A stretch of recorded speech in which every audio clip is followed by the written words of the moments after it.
بسم الله والحمد لله والصلاة والسلام على رسول الله وبعد. قال الله تعالى في القرآن الكريم: فأعوذ بالله من الشيطان الرجيم، بسم الله الرحمن الرحيم. لقد كان لكم في رسول الله أسوة حسنة لمن كان يرجو الله واليوم الآخر وذكر الله كثيرا. وقال النبي صلى الله عليه وسلم: إذا مات الإنسان انقطع عمله إلا من ثلاث: صدقة جارية أو علم ينتفع به أو ولد صالح يدعو له. وقال أيضا: خيركم من تعلم القرآن وعلمه.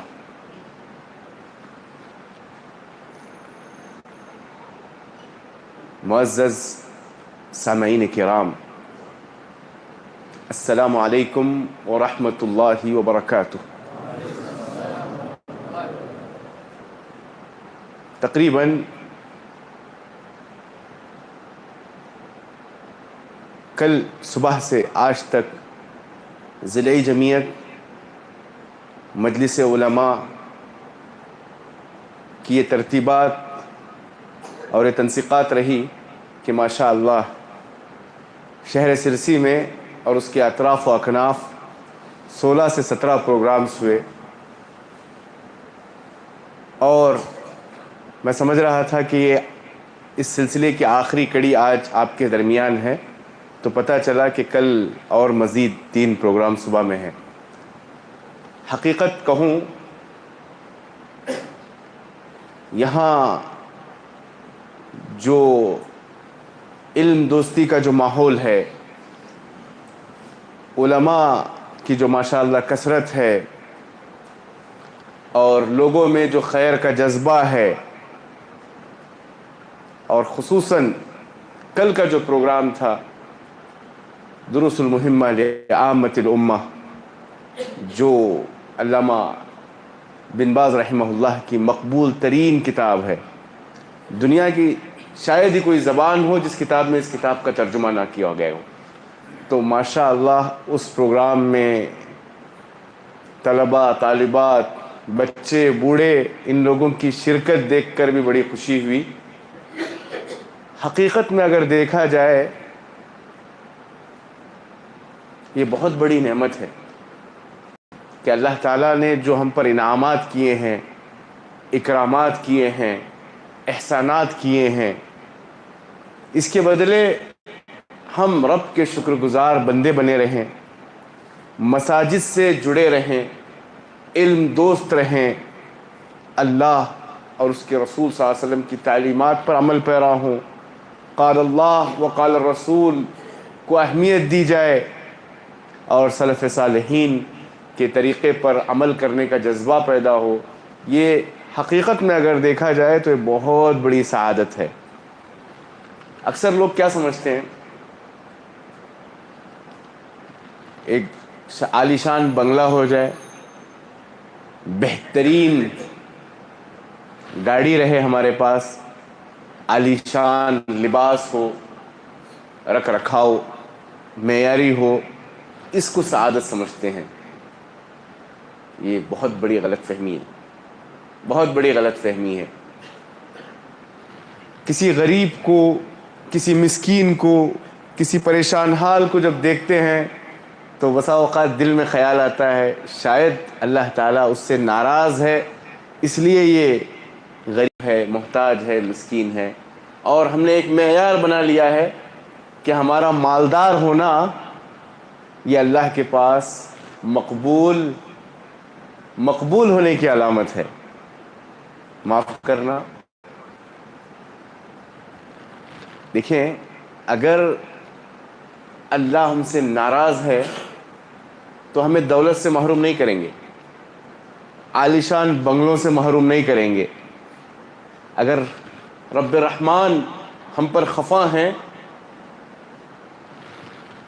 عالیشان گھر اور گاڑی اور معیاری لباس اس سے محروم نہیں کریں گے. یہ تو اللہ کافر کو بھی دیتا ہے، بلکہ ان کو اور زیادہ دیتا ہے۔ رحمتیں ہیں تیرے اغیار کے کاشانوں پر، برق گرتی ہے تو بیچارے مسلمانوں پر۔ اب وہ الطاف نہیں، ہم پہ عنایات نہیں، بات کیا ہے کہ پہلی سی مدارات نہیں، جیسے علامہ اقبال نے کہا۔ حقیقت میں اگر دیکھا جائے، رب ہم سے ناراض ہے، اللہ ہم سے خفا ہیں، تو اللہ تعالی ہمیں مساجد میں آنے کی توفیق نہیں دیں گے۔ اللہ اگر ہمارے اعمال سے ناراض ہیں، سکون سے سجدے کرنے کی توفیق نہیں ملے گی۔ اگر اللہ ہم سے ناراض ہے، مہینے مہینے سال گزر جائیں گے، اللہ کی کتاب کھولنے کی توفیق اور نصیب نہیں ملے گی۔ یہ اصل رب کی ناراضگی اور خوشی کا معیار ہے۔ تو یہ ہمیں سمجھنا چاہیے، بلکہ ہماری اصلاح کر لینی چاہیے کہ اگر ہمارا حال یہ ہے کہ مساجد سے ہم دور ہیں، اللہ کی کتاب سے ہم دور ہیں، نمازوں میں غفلت ہے، سکون کے سجدے کرنے کی توفیق نہیں ہو رہی ہے، تو سمجھ لو کہیں نہ کہیں اللہ تعالی ہم سے ناراض ہے۔ الحمدللہ یہاں جو میں نے ماحول دیکھا، اسکولز، کالج اور اس کے علاوہ کئی مساجد میں جانے کا موقع ملا، اللہم لک الحمد، ہم اس نعمت پر رب کا شکر بجا لائیں کہ آج بھی یہاں پر خیر موجود ہے، علم دوستی کا ماحول موجود ہے، علماء کی محنتیں موجود ہیں اور لوگوں میں خیر کا جذبہ ہے۔ معزز سامعین، میں نے ایک آیت اور 2 احادیث آپ کے سامنے پڑھ کر سنائی۔ آیت میں یہ بتایا گیا کہ ہم میں سے ہر شخص کے لیے اللہ کے رسول صلی اللہ علیہ وسلم کی زندگی میں نمونہ ہے۔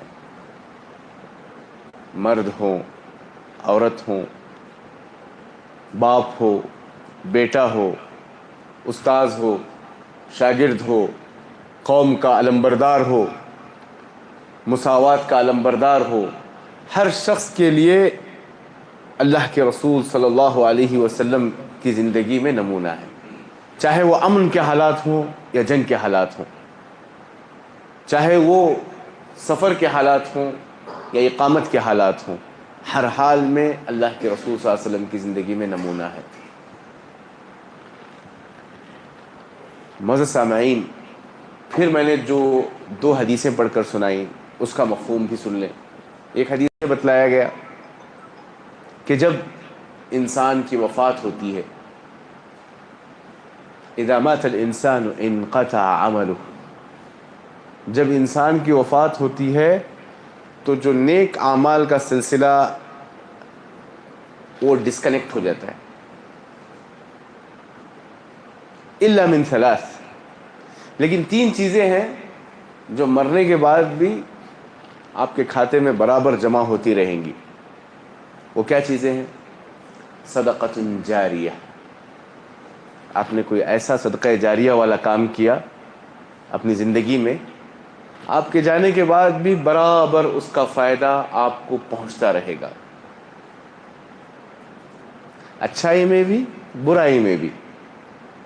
اچھائی سے مراد کوئی آپ نے مسجد بنائی، مدرسہ بنایا، خیر کا کام کیا، پہنچتا رہے گا، برائی میں بھی، برائی میں بھی۔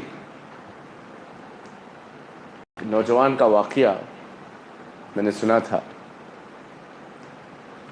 آج کل انٹرنیٹ زیادہ عام ہے، یہ اس وقت کی باتیں ہیں جب انٹرنیٹ پر غلط چیزیں دیکھنی ہو تو پرچیز کرنی پڑتی تھی، خریدنی پڑتی تھی، فحش اتنی عام نہیں تھی۔ آج تو عریانیت اور فحش بہت سستی ہو گئی ہے، کچھ سال پرانی بات کر رہا ہوں۔ ایک نوجوان تھا، اس کی جب وفات ہوئی تو اس کا واقعہ میں نے ایک عزیز کو کہتے ہوئے سنا کہ اس نے کیا کیا تھا، سوشل میڈیا میں جو غلط تصویریں، گندی تصویریں ہوتی ہیں وہ پرچیز کرنی پڑتی تھی، تو اس نے پرچیز کیا، سبسکرائب کیا، پرچیز کیا، پیسہ پے کیا، پھر اس نے اپنے دوستوں کے لیے بھی پرچیز کیا۔ مطلب گندی تصویر میرے پاس آئے گی، اس کا اتنا پیسہ، اور وہ براڈ کاسٹ کرنا ہے کچھ میرے دوستوں کے لیے، 2-4 دوستوں کے لیے یا 10 دوستوں کے لیے، تو تصویر جہاں جہاں جائے گی اس کا بھی پیسہ پے کر دیا۔ اب اس نوجوان کی وفات ہو گئی، اس کے اہل خانہ بتاتے ہیں کہ اس کا جو موبائل تھا، باقاعدہ اس کی وفات کے بعد اس کے موبائلز پہ وہ گندی تصویریں آ رہی ہیں، اور مصیبت پر مصیبت دیکھیں، جس کے لیے اس نے پرچیز کیا ہوا تھا ان تمام کے موبائل میں بھی وہ تصویریں جا رہی ہیں۔ براڈکاسٹ تھا، خود بھی آ رہی ہیں، اور جیسے ہی پہنچتی ہیں 256 کو جیسے براڈ کاسٹ کرتے ہیں نا، تو اس طرح سب کے اکاؤنٹ میں جا رہی ہیں۔ واللہ یہ لوگ اپنا بھی گناہ کا بوجھ اٹھائیں گے، اور یہ جتنے لوگوں تک جا رہی ہے سب کا بوجھ اپنے کھانوں پر اٹھائیں گے۔ وہ قبر میں ہوگا، لیکن صرف اس کے نام اعمال میں اس کے اکاؤنٹ میں جو تصویریں آ رہی ہیں وہ کاؤنٹ نہیں ہوں گی، بلکہ وہ جس کے اکاؤنٹ میں جا رہی ہیں اور جتنی گندگی کا وہ مشاہدہ کر رہے ہیں، اور وہ لوگ جتنے لوگوں کو آگے فارورڈ کریں گے اور جتنے لوگ اس کو دیکھیں گے، سب کا گناہ کس کے کھاتے میں آئے گا؟ جس نے شروعات کی تھی۔ تو صدقہ جاریہ نیکی میں جیسے ہے، اسی طرح سیئات بھی جاریہ رہتے ہیں، اس کا بھی سلسلہ رہتا ہے۔ تو ہمیں بہت بہت سوچنا چاہیے کہ ہم خیر کے کام میں امام بنیں، شر کے کام میں امام نہ بنیں۔ پھر اس کے بعد دوسری چیز ہے او علم ينتفع به، آپ نے کوئی علمی کارنامہ انجام دیا، آپ کے بعد لوگ اس سے فائدہ اٹھا رہے ہیں، تو آپ کی وفات کے بعد مثلا آپ نے کوئی لائبریری بنائی، کوئی کتابچہ لکھا، کوئی بہترین تصنیف کی، وہ لوگ پڑھ رہے ہیں، تو وہ آپ کے مرنے کے بعد بھی آپ کے کھاتے میں شمار ہوگی۔ اور تیسری چیز او ولد صالح يدعو له، یہ بہت اہم نقطہ ہے۔ آپ کے مرنے کے بعد جو کام آنے والی چیز ہے، تیسری چیز، اگر آپ نیک اولاد کو چھوڑ کر جا رہے ہیں، آپ کی بات صالح اولاد کو چھوڑ کر جا رہے ہیں، تو یہ آپ کے وفات کے بعد آپ کے لیے صدقہ جاریہ ہوں گے۔ آپ قبر میں بھی ہوں، لیکن آپ نے جو تربیت کی ہے، نیک اولاد چھوڑ کر گئے ہیں، یہ آپ کے بعد آپ کے لیے صدقہ جاریہ ہوں گے۔ تو انسان کو سوچنا چاہیے کہ ہم اولاد کی تربیت پر خصوصی توجہ دیں۔ ہمارے جو بچے بگڑتے ہیں، فساد کا شکار ہوتے ہیں، ہو سکتا ہے ان کی غلطی، صحبت کی غلطی، بہت کچھ ہو سکتا ہے، لیکن کہیں نہ کہیں ہماری تربیت کا بھی قصور ہے، ہمارے عدم توجہی کا بھی سبب ہے کہ بچے بگڑ رہے۔ اسلام میں تربیت کا جو کانسیپٹ بتایا گیا، بچے کے پیدا ہونے کے بعد تو تربیت کرنا ہی ہے، لیکن اسلام میں جو تربیت کا جو کانسیپٹ بتایا گیا، بچے کی پیدائش چھوڑ دیجیے آپ، بلکہ اس کے ماں باپ کی شادی ہونے سے پہلے بچے کی تربیت کا انتظام کیا گیا۔ سمجھ میں آیا؟ ذرا ذہن پر زور ڈالیں۔ میں کہہ رہا ہوں شریعت میں جو تعلیمات دی گئی ہیں، بچے کی ولادت کے بعد اس کی تربیت نہیں، بلکہ بچے کے جو والدین ہیں ان کے نکاح سے پہلے ہی تربیت کا انتظام کرنے کا حکم دیا گیا۔ کیسے؟ اللہ کے رسول صلی اللہ علیہ وسلم نے کیا کہا؟ کسی بھی خاتون سے جو نکاح کیا جاتا ہے، تنکح المرأة لأربع، لجمالها ولحسبها ولمالها ولدینها فاظفر بذات الدین تربت یداک۔ کسی بھی خاتون کا جو انتخاب کیا جاتا ہے 4 بنیادوں پر ہے۔ اس کا نسب دیکھا جاتا ہے، خاندان کیسا ہے، بینک بیلنس مالدار ہے کیا نہیں دیکھا جاتا ہے، خوبصورت ہے کیا نہیں دیکھا جاتا ہے، اور دینی اعتبار سے وہ کیسے ہیں دیکھا جاتا ہے۔ اللہ کے رسول صلی اللہ علیہ وسلم نے کہا نکاح کے وقت آپ دین کو ترجیح دیجیے۔ جتنی بھی چیزیں آپ چاہ رہے ہیں، مال کا مسئلہ ہو، خوبصورتی کا مسئلہ ہو، خاندان کا مسئلہ ہو، آپ دین کو ترجیح دیجیے، انشاءاللہ بقیہ چیزیں آپ کو مل جائیں گی۔ اگر آپ کسی ایک چیز کو، خوبصورتی کو ترجیح دے رہے ہیں تو وہ زائل ہونے والی چیز ہے. حسب و نسب کو دیکھ رہے ہیں تو دیندار ہونا کوئی ضروری نہیں ہے. تو دین کو اختیار کرنے کی ترغیب دی گئی. اس سے کیا پتہ چلتا ہے کہ آپ اپنے اولاد کو نیک دیکھنا چاہتے ہو تو پہلے اس کی ماں کا صحیح انتخاب کرو, تب جا کر آپ کی اولاد نیکوکار ہوگی, صالح ہوگی. معزز سامعین, اللہ کے رسول صلی اللہ علیہ وسلم نے صحابہ اکرام کی جو تربیت کی, صحابہ اکرام نے پھر اپنے بچوں کی جو تربیت کی, یہ ہمارے لیے بہت بڑا نمونہ ہے. ہمارے پاس کیا ہے, ٹین ایجز کے جو بچے ہوتے ہیں, 18-19 سال تک کے بچے, تب تک ہم بچوں کو ابھی بچہ ہے, ابھی عمر ہی کیا ہے. اساتذہ اگر اسکول میں کہتے ہیں, کالجز میں کہتے ہیں کہ آپ کا بچہ بگڑ رہا ہے. آج میں کتنے اسکولز کی میٹنگ میں تھا, مینجمنٹ کا یہی کہنا ہے کہ والدین تسلیم نہیں کرتے کہ ان کے بچے بگڑے ہوئے ہیں. اگر پتہ بھی چلے, اگر وہ نشہ کر رہا ہے, اگر اطلاع ملتی ہے تو ہونا تو یہ چاہیے کہ اس کا شکریہ ادا کرے کہ جو سامنے والا ہے خیر خواہ ہے, بچے کو بچانا چاہ رہا ہے. لیکن والدین تسلیم نہیں کرتے. معزز سامعین, تربیت کا جو پہلو تھا, یہ جو خاص کر کے جو ٹین ایجز ہیں, اگر ہم سیرت صحابہ دیکھیں تو اس پیریڈ میں 17 سال, 19 سال, 21 سال, یہ پیریڈ جو ہے نا, تربیت کے مرحلے سے ہمیں اس سے پہلے ہی فارغ ہونا ہے. تربیت جو بچپن کا وقت ہوتا ہے, اس وقت سے ہی تربیت کرنی ہے, اپنے ساتھ رکھنا ہے. نماز پڑھو نہیں, بلکہ اس کو چلو بیٹا ساتھ نماز پڑھتے ہیں, جنت میں ساتھ چلتے ہیں, ایسی تربیت دینی ہے.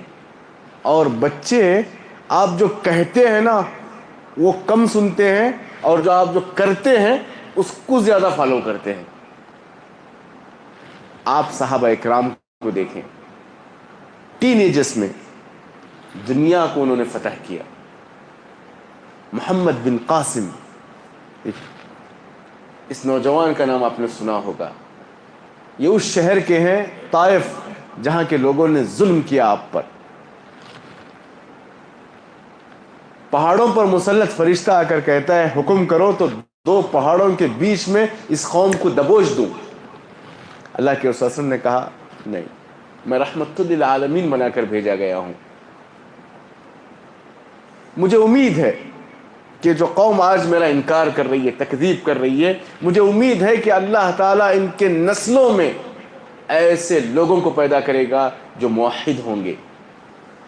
اسی طائف کا نوجوان ہندوستان کو فتح کرتا ہے, محمد بن قاسم, جو سندھ کی سرزمین میں ہندوستان میں فاتحانہ حیثیت سے داخل ہوتے ہیں. کیا عمر تھی ان کی؟ 17 سال کا نوجوان محمد بن قاسم الثقفی, قبیلہ ثقیف کا نوجوان, سندھ کی سرزمین میں داخل ہوتے ہیں اور ہندوستان کے فتوحات کا سلسلہ شروع کرتے ہیں. پھر اس کے بعد غزنوی حکومت, غوری حکومت, سلطنت غلامہ, خلجی حکومت, تغلق خاندان, سادات کی سلطنت, لودھی سلطنت, مغول ایمپررز, یہ سب بات کے ہیں. لیکن اس سرزمین میں فتح کا جھنڈا جس نے گاڑا تھا, محمد بن قاسم رحمہ اللہ, ان کی عمر 17 سال تھی. آج ہم اپنے نوجوانوں کو دیکھیں کہ 17 سال کی عمر میں ہمارے بچوں کا کیا حال ہے. قاعدہ پڑھنے نہیں آتا, سورہ فاتحہ کا ترجمہ نہیں معلوم, ناظرہ اٹک اٹک کے پڑھ رہے ہیں, نماز درست نہیں ہے. یہ لمحے فکریہ ہے, ذرا سوچنے کا مقام ہے. اس کے پیچھے صرف اولاد ہی قصوروار نہیں ہے, والدین کی ذمہ داری ہے, عمائدین شہر کی ذمہ داری ہے, علماء اکرام کی ذمہ داری ہے کہ ہمارے نونہالان امت کو ایسے ضائع نہ ہونے دیں. پھر اس کے بعد عبد الرحمن الداخل, کسی نے نام سنا ہے؟ عبد الرحمن الداخل, صقر قریش. 21 سال کی عمر میں یہ نوجوان اسپین میں داخل ہوتے ہیں اور ایسی حکومت کی بنیاد رکھتے ہیں کہ اسپین میں، غرناطہ میں، اشبیلیہ میں، قرطبہ میں ہم نے 800 سال کی حکومت کی. جیسے مسلمانوں نے ہندوستان پر 800 سال حکومت کی، اسی طرح اسپین کی سرزمین میں ہم نے جو 800 سال حکومت کی، اس کی بنیاد رکھنے والوں میں سے اور ایک شاندار آغاز کرنے والوں میں سے نام ہے عبد الرحمن الداخل، جن کو صقر قریش، شاہین جسے کہتے ہیں نا، قریش کا شاہین تھا. 21 سال کی عمر میں اسپین میں داخل ہوئے. ایسی انٹری لی. آج بھی اسپین میں آپ جا کر دیکھیں، مسلمانوں نے جو تہذیب اور تمدن، کلچر، تعمیرات میں جو پیش رفت اور امامت کی تھی، پوری دنیا گھٹنے ٹیکتی تھی. آج بھی اگر دیکھیں گے آپ اسپین کی مساجد کی جو خوبصورتی ہے، وہاں کے قلعوں کی جو خوبصورتی ہے، وہاں کے تعمیرات، وہاں کے کھنڈرات جو کہ عبرت بن گئے ہیں. یہ الگ داستان ہے کہ اسپین ہمارے ہاتھ سے کیسے گیا، اس کے اسباب، وجوہات کیا ہے، اسے پھر ایک لمبا وقت چاہیے. بہرکیف یہ جو 800 سال کی جو حکومت تھی، اس کی بنیادوں کو مضبوط کرنے والے نوجوان کی عمر تھی 21 سال. معزز سامعین، یہودی اللہ کے رسول صلی اللہ علیہ وسلم کو بہت دھوکہ دیتے تھے، ڈبل میننگ الفاظ بہت استعمال کرتے تھے. مجلس میں آتے السلام علیکم بولتے، سب کو سنائی کیا دیتا کہ اے بھائی یہودی سلام کر رہے ہیں. نہیں، السلام علیکم کا معنی ہوتا ہے اے نبی آپ پر موت آ جائے. چکی کا پاٹ ڈال کے قتل کرنے کی کوشش کی. اور مجلس میں کہتے راعنا. راعنا یہ جو ہے نا، اس کے 2 معنی آتے ہیں. ایک معنی ہوتا ہے رعایت کیجئے، توجہ کیجئے، ادھر دیکھیے. اور ایک معنی آتا ہے چرواہا، اے بکری چرانے والے.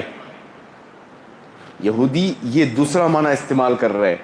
قرآن میں ذکر ہے، اللہ تعالیٰ نے مومنوں سے کہا آپ یہ لفظ استعمال کرو، آپ لوگ انظرنا، ہماری طرف دیکھیں، یہ لفظ استعمال کرو. تو ہمیشہ دھوکہ دھڑی میں وہ لوگ پیش تھے. آپ صلی اللہ علیہ وسلم نے اعلان کیا، کون ہے جو یہودیوں کی عبرانی زبان سیکھے، عبرانی زبان سیکھے، خط و کتابت میں آسانی ہو، جو کہہ رہے ہیں مجھے بتائے اور جو میں کہہ رہا ہوں اس سے لکھ کر یہودیوں کو خط بھیجے. صرف 15 دنوں کے اندر، صرف 15 دنوں کے اندر عبرانی زبان، ہبرو جسے کہتے ہیں، صرف 15 دنوں کے اندر زید ابن ثابت رضی اللہ تعالی عنہ نے یہ زبان سیکھ لی. نوجوان ٹین ایجز میں ہے. ایک ایسی لینگویج جو بہت ہی ٹف اور کٹھن مانی جاتی ہے، زید ابن ثابت نے یہ زبان سیکھی اور اللہ کے رسول صلی اللہ علیہ وسلم کے جو خطوط تھے اس کو یہودیوں کی زبان میں ترجمہ کر کر بتاتے، اور یہودیوں کے جو خطوط ہوتے اس کو آپ صلی اللہ علیہ وسلم کو سمجھاتے. معزز سامعین، اسامہ بن زید کیا عمر تھی؟ 17 سال کے نوجوان. اللہ کے رسول صلی اللہ علیہ وسلم وصیت کرتے ہیں. تاریخ سے آپ کو دلچسپی ہے؟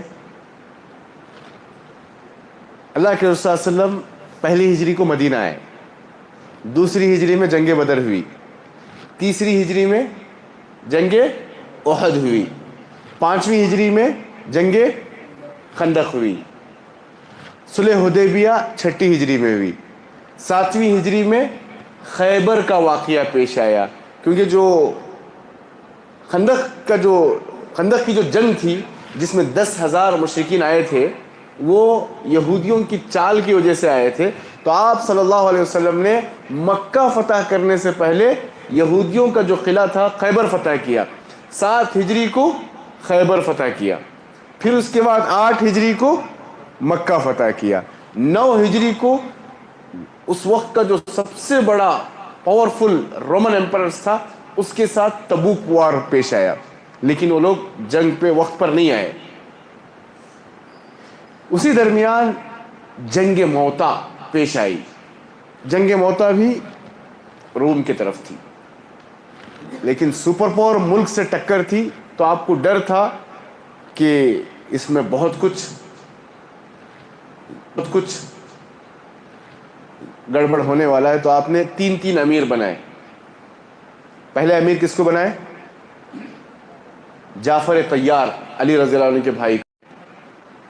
زید ابن ثابت الگ ہیں، جو عبرانی زبان سیکھے تھے، جو ابو بکر صدیق رضی اللہ عنہ کے زمانے میں قرآن جمع کرنے کا کام کیا۔ یہ زید ابن ثابت، یہ جو امیر بنا کر بھیجے گئے تھے، جو غلاموں میں سب سے پہلے اسلام لائے تھے، زید ابن حارثہ، تینوں کے تینوں شہید ہو گئے، تینوں امیر شہید ہو گئے۔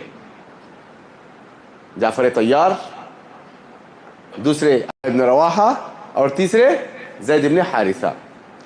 پھر اس کے بعد نازک موقع پر محاذ کس نے سنبھالا؟ خالد بن ولید رضی اللہ عنہ نے امارت سنبھالی، اور موت کے چنگل سے اس لاکھوں کے بیچ میں ٹکڑی بھر فوج کو واپس لے کر آئے۔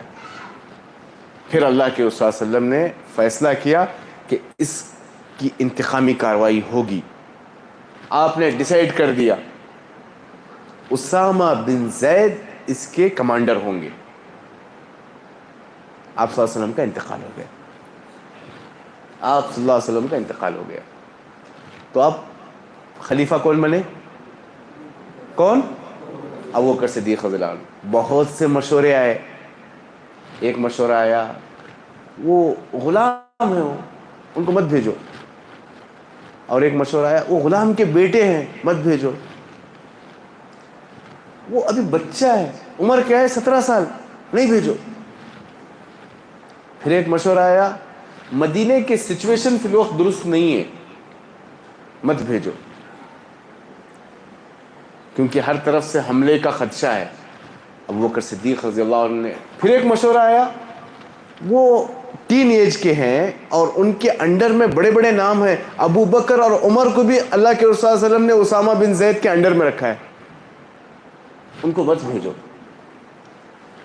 ابو بکر صدیق رضی اللہ عنہ، قربان جائے ابو بکر صدیق رضی اللہ عنہ، جنہوں نے 2 سال کی خلافت کی، اللہ کے رسول کی ایسی تربیت انہیں حاصل تھی، اس 2 سال میں انہوں نے 200 سال کا کام کیا ہے۔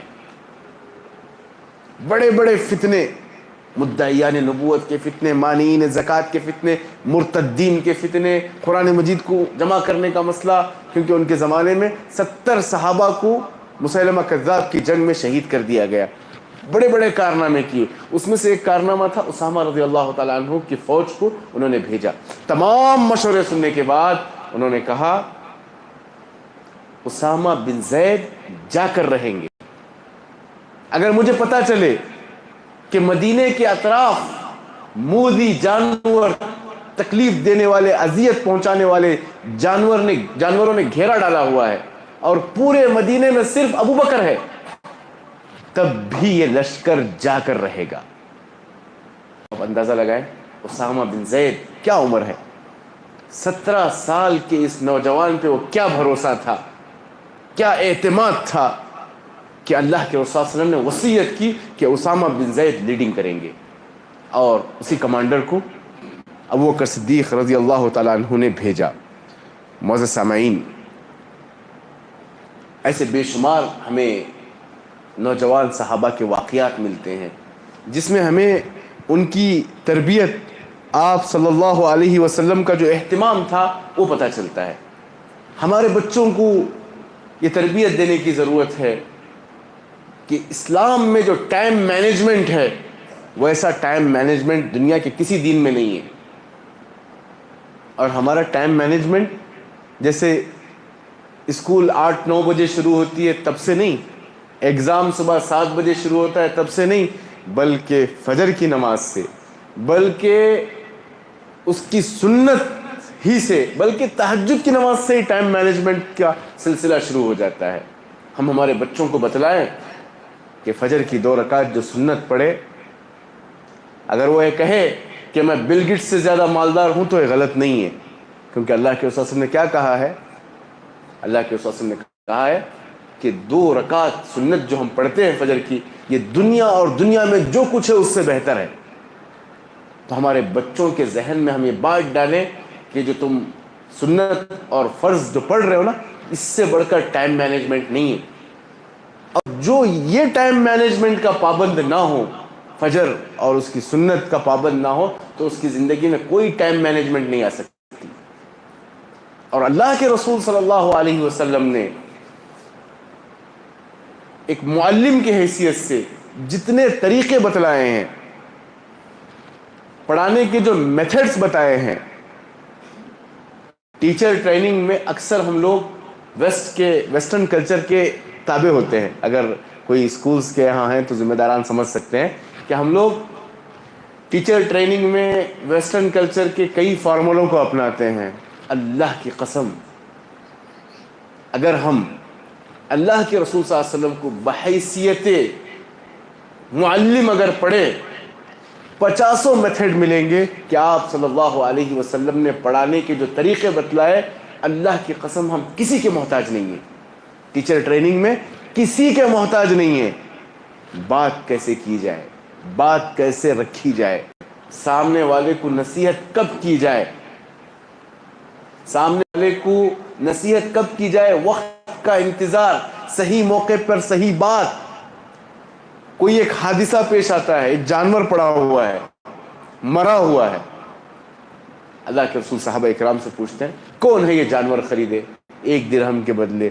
کہا اللہ کے رسول یہ کیسے آپ جانور خریدیں گے، مرا ہوا ہے، بدبودار ہے، کیسے خریدیں؟ کہا تمہارے پاس یہ جانور جتنا مبغوض ہے اس سے کئی گنا زیادہ یہ دنیا اللہ کے پاس حقیر ہے.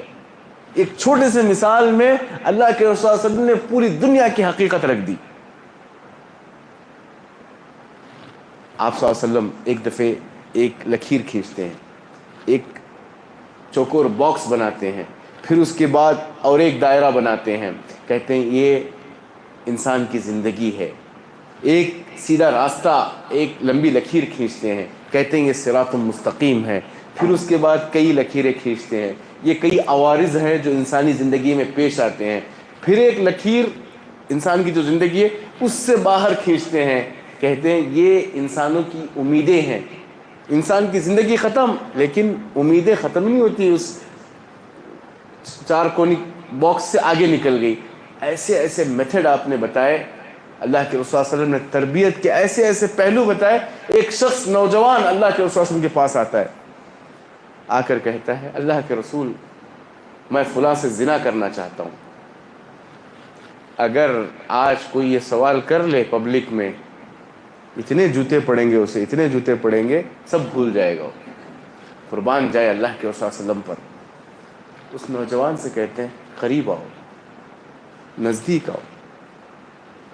نوجوان ہے، اللہ کے رسول صلی اللہ علیہ وسلم سے قریب بلاتے ہیں، اتنا قریب بلاتے ہیں آپ صلی اللہ علیہ وسلم کے گھٹنے اور اس نوجوان کے گھٹنے لگ جاتے ہیں. پھر کہتے ہیں اے نوجوان، اگر کوئی آپ کے پھوپھی سے زنا کی اجازت مانگے تو آپ کے کیا احساسات ہوں گے؟ کہا ہرگز نہیں، مجھے برداشت نہیں ہے. کہا اگر کوئی تمہاری بہن سے کوئی بدفعلی کا ارادہ رکھتا ہے تو آپ کا کیا خیال ہے؟ کہا اللہ کے رسول ناممکن ہے.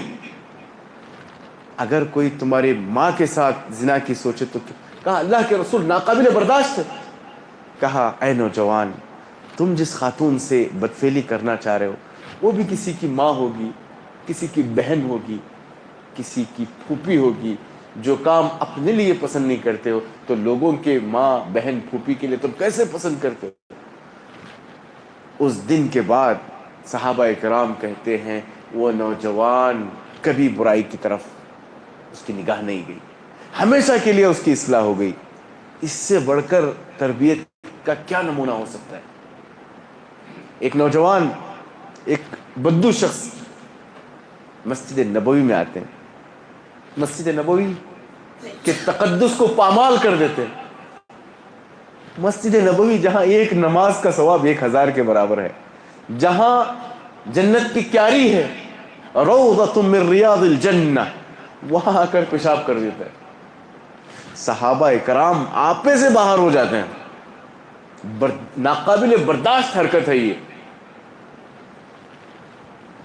اللہ کے رسول صلی اللہ علیہ وسلم صحابہ کی کیفیت کو پڑھ رہے تھے، دیکھا کہ صحابہ اکرام اس پر ٹوٹ پڑنے والے ہیں، ڈانٹ ڈپٹ کا ماحول شروع ہونے والا ہے. آپ نے کہا رک جاؤ رک جاؤ رک جاؤ. کہا اس بدو کو مکمل پیشاب کرنے دو. ایک تو صحابہ کو روک دیے اور بول رہے اس کو پیشاب کنٹینیو کرنے دو اور کمپلیٹ کرنے دو. آج کی تحقیقات بتلاتی ہیں کہ اگر پیشاب درمیان میں رکا دیے تو پھتری کی پریشانی، مثانے کی پریشانی، پتہ نہیں کیا کیا پریشانیاں ہیں. پھر صحابہ طیش میں ہیں، کہا ڈول میں پانی بھر کر لو.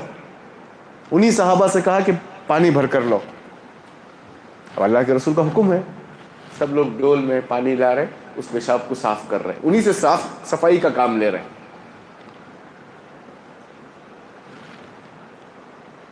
اس میں یہ تعلیم دینا تھا کہ اگر کوئی نجاست کم مقدار میں ہو، اگر بڑی مقدار میں پانی سے صاف کیا جائے تو نجاست صاف ہوتی ہے. اور اس نوجوان کو اس انداز سے سمجھاتے ہیں کہ اس نوجوان کی ہمیشہ کے لیے اصلاح ہو گئی. کیا اسلوب تھا دیکھیے. ایک صحابی نماز کی حالت میں چھینک کے جواب میں جواب دے دیتے ہیں. اب انہیں نہیں معلوم تھا کہ نماز میں سب نہیں کرنا ہے. پھر نماز کی حالت میں صحابہ اکرام گھور گھور کے دیکھ رہے ہیں. یہ اس وقت ہے جب نماز کے پورے احکامات ابھی آئے نہیں تھے. وہ پریشان ہو جاتے ہیں، وہ تمنا کرتے ہیں کہ ایک بار نماز ختم ہو جائے، کیونکہ پورے قوم کے لوگ گھور گھور کے دیکھ رہے ہیں نماز میں، اجنبی آدمی ہے. پھر آپ صلی اللہ علیہ وسلم نے نماز کے بعد اسے بلایا. آپ صلی اللہ علیہ وسلم نے اسے پیار سے بتلایا یہ نماز ہے، اس میں جو لوگوں کے جو دوسرے کام ہوتے ہیں ایسے کاموں کا کوئی مطلب دخل نہیں ہے نماز میں. نماز تلاوت قرآن کا نام ہے، اللہ کے ذکر کا نام ہے، خشوع و خضوع کا نام ہے، رکوع و سجود کا نام ہے. اتنے پیارے انداز میں سمجھایا، اس بدو کی زبان سے دعا نکلتی ہے، اللہم اغفر لی واغفر لی محمد ولا تغفر معنا احدا. اے اللہ مجھے معاف کرنا، محمد صلی اللہ علیہ وسلم کو معاف کرنا، یہاں جتنے نمازی ہیں اے اللہ کسی کو معاف نہیں کرو، ان لوگوں نے مجھ پر زیادتی کی ہے. پھر اس کو آپ صلی اللہ علیہ وسلم سمجھاتے ہیں، لقد تحجرت ما کان واسعا. اللہ کی جو رحمت جو بہت وسیع ہے تم اس کو تنگ کر رہے ہو کہ مجھے معاف کرو، آپ صلی اللہ علیہ وسلم کو معاف کرو اور کسی کو معاف نہ کرو. یعنی اس بدو کو جو جہالت کی بنیاد پر جو غلطی ہو گئی، کتنے پیارے انداز میں اس کی اصلاح کی. کتنے مسائل آپ صلی اللہ علیہ وسلم کے زمانے میں پیش آئے، کیا تربیت کا اسلوب تھا. ایک جنگ ہو گئی غزوہ بنو المصطلق. منافقین مسلمانوں کے پیچھے پڑے ہوئے تھے کہ کیسے بھی مسلمانوں میں انصار اور مہاجرین میں جنگ ہو. کہیں کامیاب نہیں ہوئے. اچھا انصار میں ایک بار جنگ ہو گئی، انصار اور مہاجرین میں. انصاری جو صحابی تھے انہوں نے مہاجرین عمر رضی اللہ عنہ کے غلام کو مار دیا.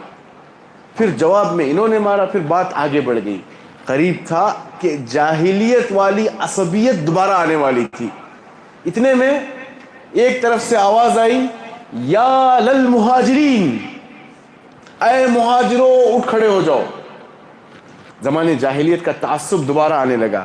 اور دوسری طرف انصار کہاں خاموش رہنے والے، یا للانصار، انہوں نے بھی آواز دی. اب دو طرف صف کھڑے ہو گئے، انصار اور مہاجر. اللہ کے رسول صلی اللہ علیہ وسلم جب اس سچویشن کو دیکھے، سب سے پہلا ورڈ جو آپ نے استعمال کیا، آپ کو معلوم ہے انصار اور مہاجر یہ دو ٹائٹل جو ہے نا جنتی ٹائٹل ہیں. والسابقون الاولون من المہاجرین والانصار، ان کو اللہ نے جنت کی خوشخبری دی ہے.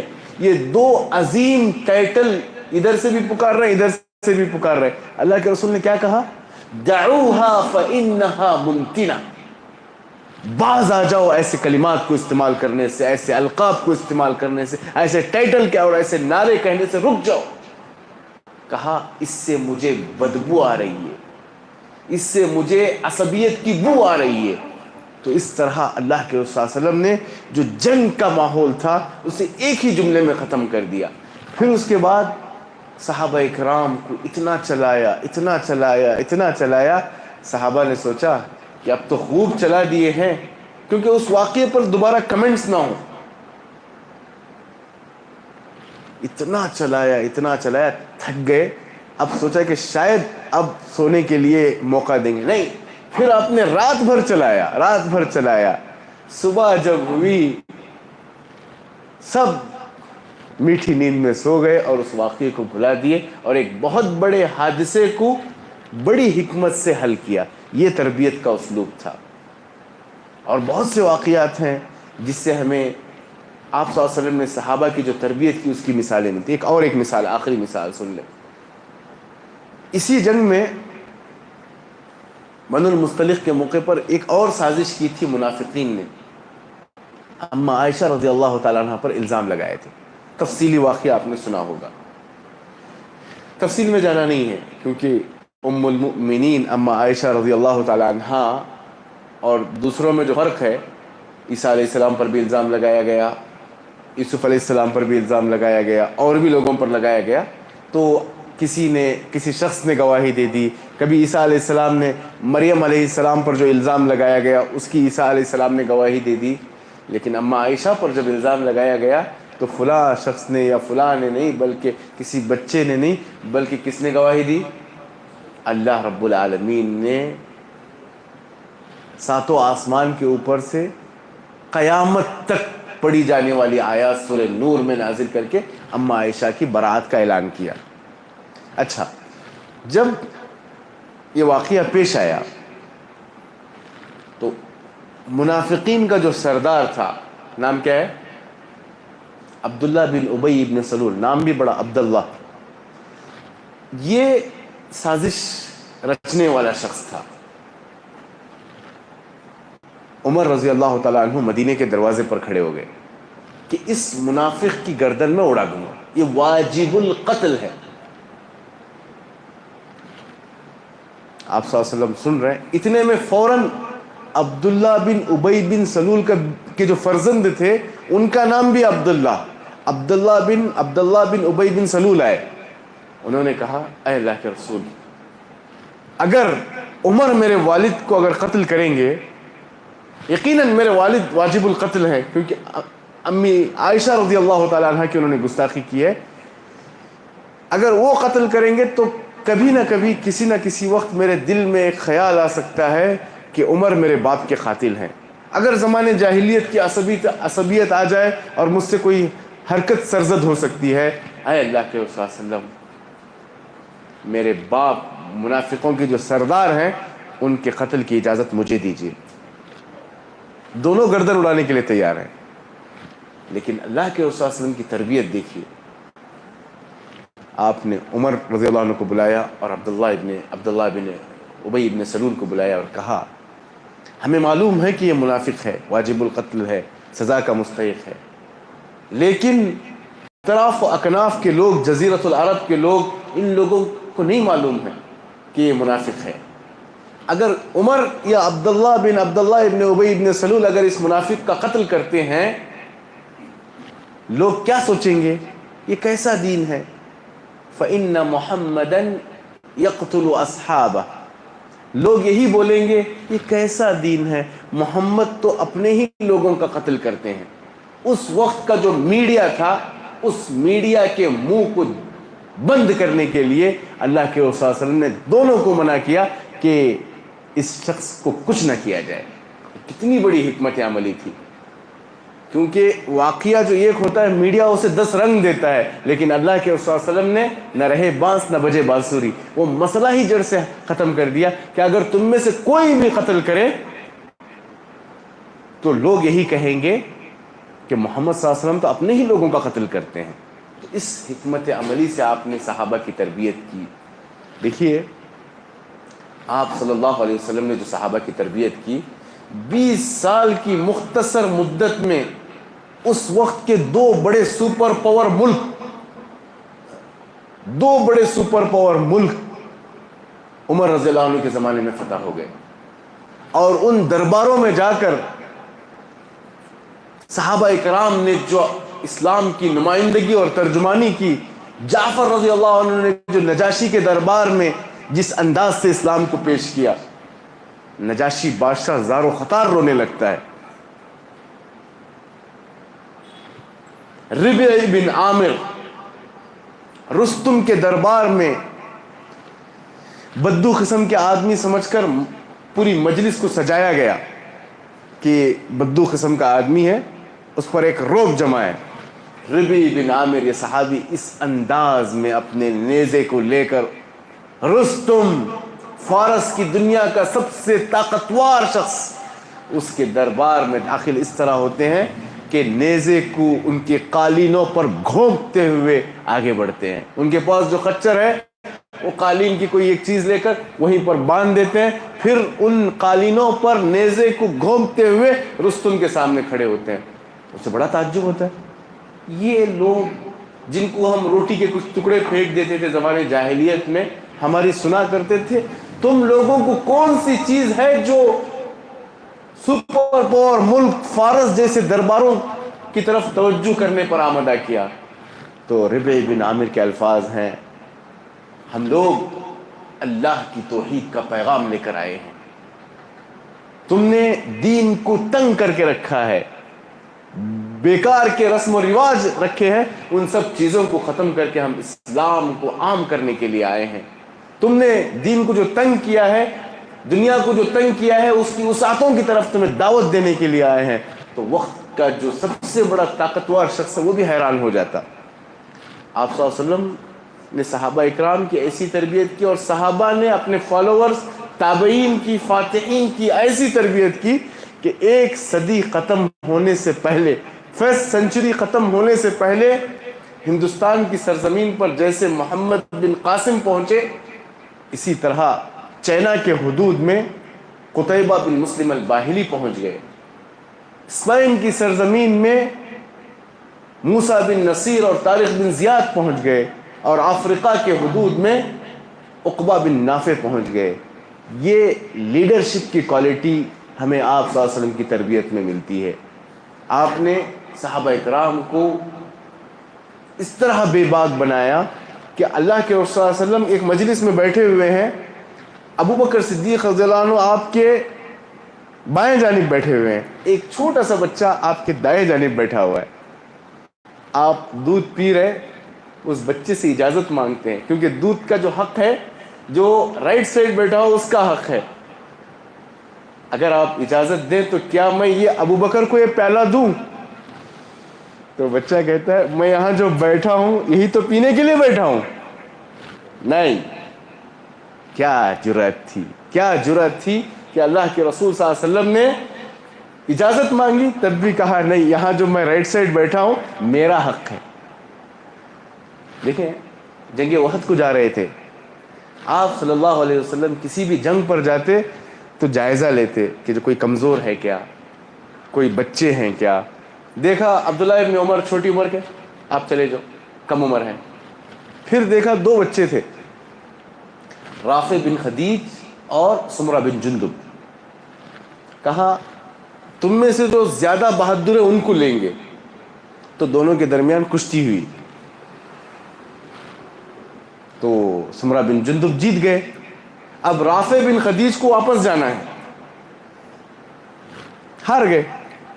لیکن ایسی تربیت تھی, کہا اے اللہ کے رسول صلی اللہ علیہ وسلم میں کشتی میں ہار گیا لیکن میرے پاس ایک ہنر ہے, تیر اندازی کا کوئی مجھ سے مقابلہ کر کے دیکھے. کہا اچھی بات. تو تیر اندازی کا مقابلہ کیا تو ان کا نشانہ زبردست تھا. تو آپ صلی اللہ علیہ وسلم نے کشتی کے مقابلے میں جس طرح سمرہ بن جندب کو لیا, اب مجبور تھے تیر اندازی جب دیکھی تو رافع بن خدیج کو بھی لے لیے. تو اس میں ایک ایسی تربیت ہے کہ اپنے اولاد میں جو ٹیلنٹ ہے, جو اسکل ہے, اس پر ہم توجہ دیں. بچہ کچھ اور بننا چاہ رہا ہے اور آپ کچھ اور بنانا چاہ رہے ہیں, نہیں, بچے کے رجحانات, میلانات کو سمجھنے کی کوشش کریں. اور یہ چیزیں انہی مساجد سے حل کی جاتی ہیں, یہیں سے تربیت کے انتظامات ہونے ہیں. جو بچہ نمازوں کا پابند ہو, یہاں کے جو مکتب ہوتے ہیں مکتب کا پابند ہو, اور گھروں میں جب صحیح تربیت ملے تب جا کر یہ ٹیلنٹس اور اسکل پیدا ہوتے ہیں۔ معزز سامعین، ہمارے خواتین کا بھی یہاں بہت اہم رول ہونا چاہیے۔ ان کے سامنے اماں خدیجہ کی سیرت ہونی چاہیے۔ اللہ کے رسول پریشان حال پہنچتے ہیں، نبی ہیں یقیناً، لیکن جو وحی کی کیفیت اور جبریل علیہ السلام کو ان کی اصلی حیت میں 600 پروں کے ساتھ جب دیکھے، یہ سب واقعات سے آپ صلی اللہ علیہ وسلم کے دل میں ایک ڈر پیدا ہوا، یہاں تک خوف ہوا کہ شاید میری موت نہ واقع ہو جائے۔ پریشان ہو کر گھر آتے ہیں، زملونی زملونی، مجھے چادر میں اوڑھو۔ ایسے نازک موقع پر سہارا دینے والی کون تھی؟ اماں خدیجہ تھی۔ اماں خدیجہ رضی اللہ تعالی عنہ تھی، جنہوں نے تسلی دی، سہارا دیا، چادر اوڑھا، اپنے چچا زاد بھائی ورقہ بن نوفل کے پاس لے گئے، ان کی ہمت افزائی کی، اور بے شمار واقعات ہیں، تجارت کے ذریعے سپورٹ کیا۔ خواتین کا دور ہم نہیں بھلا سکتے۔ اسماء بنت ابی بکر کتنی عظیم خاتون تھی۔ جب ہجرت کا سفر تھا تو یار غار ابو بکر صدیق رضی اللہ عنہ ہے، لیکن ابو بکر صدیق رضی اللہ عنہ کی پوری فیملی ایک ٹیم ورک کی شکل میں اللہ کے رسول کی مدد کر رہی ہے۔ عبد الرحمن جو آپ کے بیٹے تھے ابو بکر رضی اللہ عنہ کے، ان کی ذمہ داری تھی مکے میں کیا چل رہا ہے پوری رپورٹنگ غار ثور تک پہنچانا۔ اسماء رضی اللہ تعالی عنہ کی ذمہ داری تھی توشہ بنا کر دینا۔ ابو بکر صدیق رضی اللہ عنہ کے جو بیٹے عبد الرحمن تھے، جو مکہ کی دن بھر کی رپورٹنگ جا کر غار ثور میں دینی ہے، جو قدموں کے نشان ہیں، ان قدموں کے نشان مٹانے کے لیے ابو بکر کے غلام عامر رضی اللہ عنہ کی ذمہ داری تھی کہ وہاں بکریاں چرایا کرتے تھے، بکریوں سے وہ نشانات مٹا دیتے تھے۔ پھر بکریاں جب لے جاتے تو 3 دن غار ثور میں آپ نے اسٹے کیا تھا، تو تازہ دودھ کی ضرورت تھی، تو ان بکریوں کے ذریعے پوری ہو رہی تھی۔ تو اسماء بنت ابی بکر کے گھر ابو جہل آ جاتا ہے اور پوچھتا ہے کہ کہاں ہے اللہ کے رسول صلی اللہ علیہ وسلم، بتاؤ ابو بکر کہاں ہیں بتاؤ۔ جب جواب نہیں ملتا ہے تو اتنی تیزی کے ساتھ تماچا مارتا ہے کہ کان کی بالیاں گر جاتی ہیں۔ جو توشہ وہ تیار کر رہی ہیں، توشے کو کچھ باندھنے کے لیے کچھ نہیں تھا، تو انہوں نے اپنی اوڑھنی سے اس توشے کو باندھ دیا۔ تو اللہ کے رسول صلی اللہ علیہ وسلم نے کہا اسماء کو کل قیامت کے دن انشاءاللہ جنت میں اللہ تعالیٰ اس سے بہترین اوڑھنی پہنائے گا۔ تو ان صحابیات کی قربانیاں ہم نہ بھلائیں۔ خواتین کا رول بے حد ضروری ہے۔ ام امارہ جنگ احد میں اللہ کے رسول کے ڈیفنس میں کھڑی ہو گئی۔ ان کا نام تھا نسیبہ بنت کعب المازنیہ۔ اللہ کے رسول صلی اللہ علیہ وسلم کہتے ہیں جنگ احد میں مجھے ہر طرف ام امارہ نظر آ رہی ہیں، اور ان کے علاوہ کتنی صحابیات تھی جو زخمی صحابہ کو پانی پلا رہے ہیں، جو زخمی صحابہ کو مرہم لگا رہی ہیں، جو زخمی ہیں ان کو منتقل کر رہی ہیں۔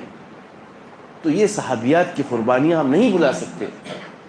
ام دینار، ان کے سامنے کہا جاتا ہے کہ تمہارے بھائی کا انتقال ہو گیا، تمہارے باپ کا انتقال ہو گیا، تمہارے بیٹے کا انتقال ہو گیا، پھر یہاں تک کہا گیا تمہارے شوہر کا انتقال ہو گیا۔ 4 واقعات سنائے گئے، لیکن ام دینار صحابیہ رسول کا جذبہ دیکھ وہ کہتی ہے میں نے میرے باپ، میرے بھائی، میرے بیٹے، میرے شوہر کا سوال نہیں کیا، میرا سوال ہے اللہ کے رسول کیسے ہیں۔ جب کہا گیا نہیں الحمدللہ اللہ کے رسول سلامت ہیں، تو کہتی ہے کل المصائب بعدک جلل یا رسول اللہ، اگر آپ سلامت ہیں تو ہر قسم کی تکلیف ہم برداشت کر لیں گے۔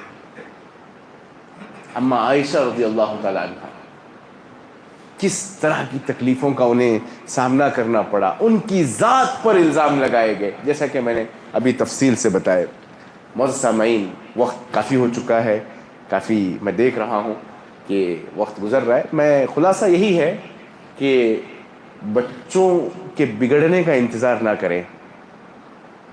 بچوں کے آج اسکول میں بچوں کو پڑھانے کے لیے لے جاتے ہیں، ان بچوں کو پڑھاؤ، تعلیم دو بول کر، خصوصاً اسکولز کے لوگ سنیں، اگر ہم بچوں کی تربیت پر توجہ نہیں دیں گے تو آنے والے دنوں میں والدین اسکول میں جب بچوں کو لے جائیں گے نا تو یہ نہیں کہیں گے کہ انہیں آپ تعلیم دیجئے، والدین یہ کہیں گے اسکول اور مینجمنٹ سے میرے بچے کو انسان بنا دو، یہ جانور بن چکا ہے، گیم، سوشل میڈیا، ریلز، اس طرح کی لت اور نشہ لگا ہوا ہے، والدین تمنا کریں گے اسے تعلیم کی ضرورت نہیں ہے، بس اسے انسان بنا دو۔ یہ نوبت آنے سے پہلے ہم بچوں کی اصلاح کریں، اور یاد رکھو اگر ہم فرائض کی پابندی کریں گے، سنتوں کی پابندی کریں گے، نفل اور وتر کی پابندی کریں گے تو مستقبل میں امید کی جا سکتی ہے کہ ہمارے بچے فرائض کے پابند ہوں گے۔ دوبارہ میں کہتا ہوں، اگر ہم فرائض کے، سنتوں کے، نوافل اور وتر کے پابند ہوں تو امید کی جا سکتی ہے کہ ہماری آنے والی نسل فرائض کی پابندی کریں گے۔ دیکھیے، بچوں کی تربیت ایک ذمہ داری ہے، ایک مسئولیت ہے۔ آنے والے دنوں میں نئے نئے فتنے جو ہمارے زمانے میں ہم نے دیکھے یا آپ نے دیکھے، اس سے مختلف فتنے آنے والے ہیں۔ LGBT کے فتنے آنے والے ہیں، شہوتوں کے فتنے آنے والے ہیں، شبہات کے فتنے آنے والے ہیں، ارتداد کی لہر آنے والی ہے۔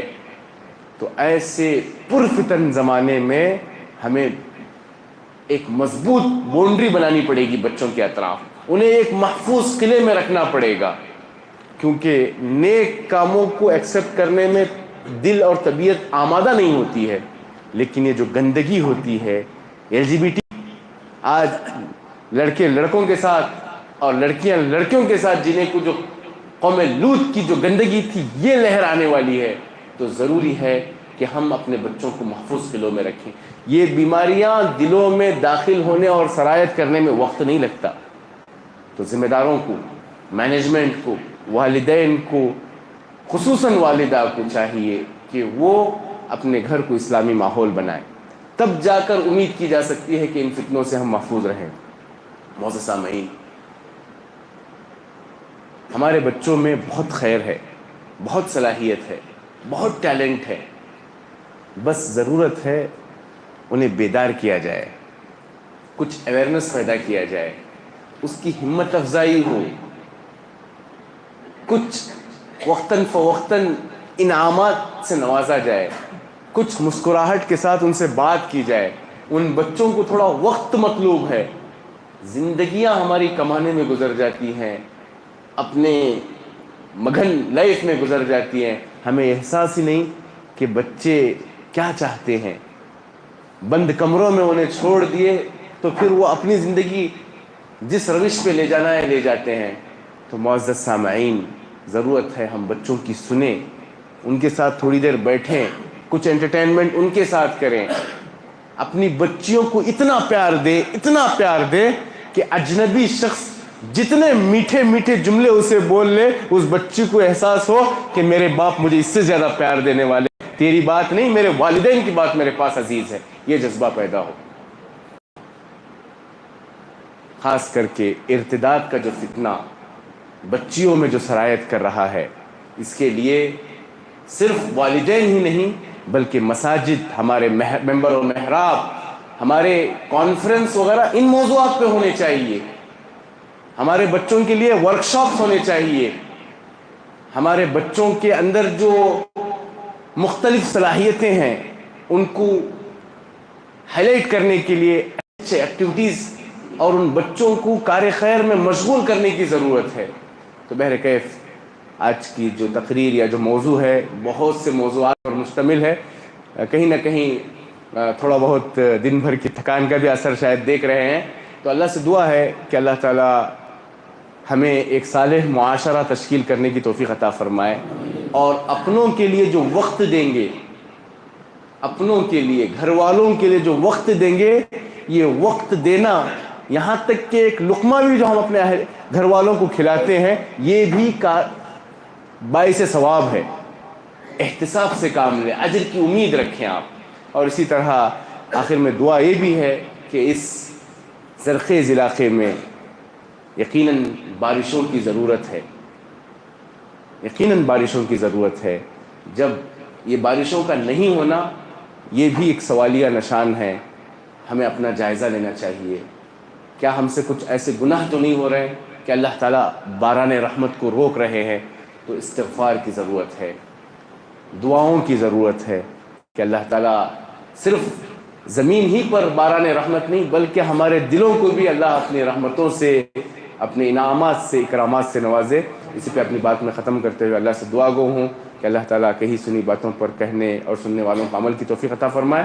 اور اس موقع پر میں ذیلی جمعیت مجلس علماء، اس مسجد کے ذمہ داران کا میں فرداً شکر بجا لاتا ہوں کہ ایک سنہرا موقع آپ نے فراہم کیا، اور اپنی اور آپ کے ایمان کی تجدید کے حوالے سے صحابہ اکرام اور ان کے واقعات، کیونکہ صحابہ اکرام ہی ایسی جیل ہے، ایسا طبقہ ہے جس کے بارے میں امام مالک رحمہ اللہ نے کہا تھا لن يصلح آخر هذه الامة الا بما صلح به اولها۔